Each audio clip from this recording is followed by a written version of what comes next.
What if being gifted was actually a burden? Most of us grow up believing that intelligence is the golden ticket, that the smarter you are, the easier life becomes. But the research tells a very different story. People with extraordinarily high IQs, we're talking the top 0.1%, often struggle in ways that almost nobody talks about. Deeper loneliness, chronic anxiety, a sense of being permanently out of place. Today, we're going inside the psychology of extreme intelligence, not the myths, the real patterns. First, let's get clear on what we're actually talking about. The average IQ is 100. An IQ of 130 puts you in the top 2%. That's your classic gifted range. But we're going further. An IQ above 145 places someone in the top 0.1% of the population. Above 160, you're looking at roughly one person per 30,000. Psychologists like Letta Hollingworth, one of the first researchers to seriously study gifted children, found that above a certain threshold, intelligence stops being simply more of a good thing. It becomes a fundamentally different way of processing reality. These individuals don't just think faster, they think differently, making connections across domains, noticing patterns others can't see, and asking questions most people never thought to ask. That sounds remarkable, and it is, but it comes at a cost. Hollingworth coined a phrase that still echoes through the literature today: the loneliness of the gifted. Here's why it happens. Human connection depends heavily on shared understanding, shared humor, shared references, shared ways of seeing the world.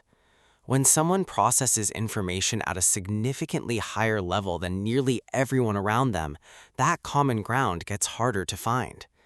Studies of profoundly gifted children show that many of them prefer the company of adults or become intensely interested in solitary pursuits, reading, mathematics, philosophy, not because they're antisocial, but because intellectual peers are statistically rare.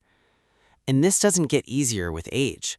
Adults with extremely high IQs often describe relationships as exhausting, not because they don't care, but because they're constantly self-editing, slowing down, simplifying.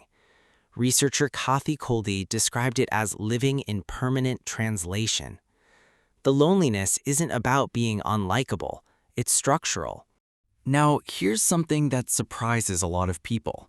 Polish psychologist Kazimierz Dabrowski developed a theory that many highly gifted individuals experience what he called overexcitabilities, an amplified intensity of experience across 5 domains: intellectual, psychomotor, sensory, imaginational, and emotional.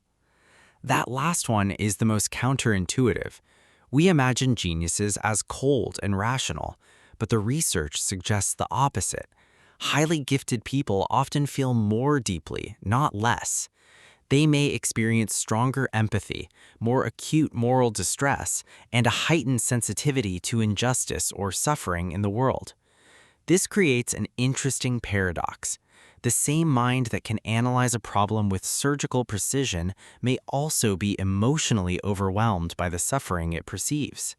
Many highly intelligent individuals describe feeling like they're carrying the weight of problems that others simply don't register.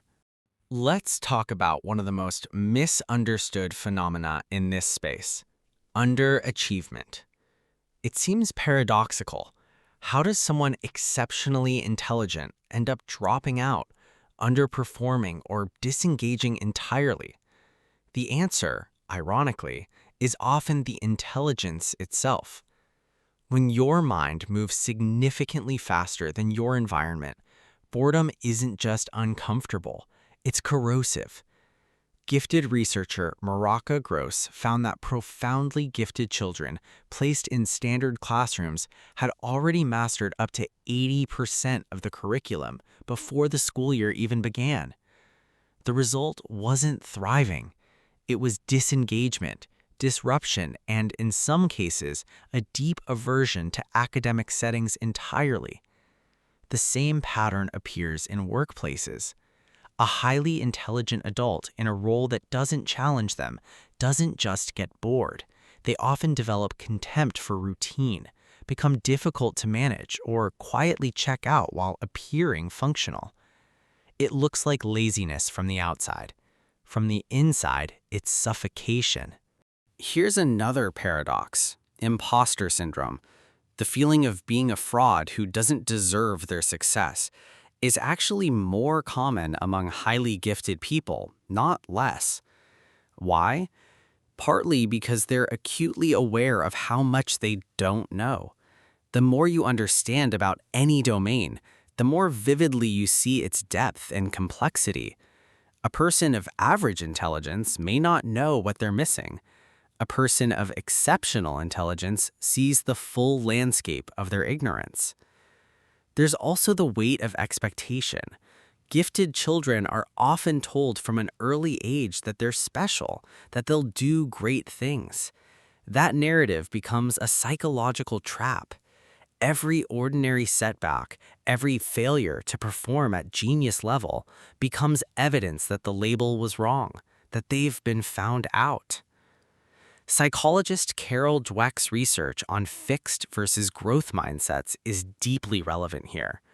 Many gifted people, precisely because intelligence was their defining identity, develop a fixed mindset around it, making failure feel existentially threatening.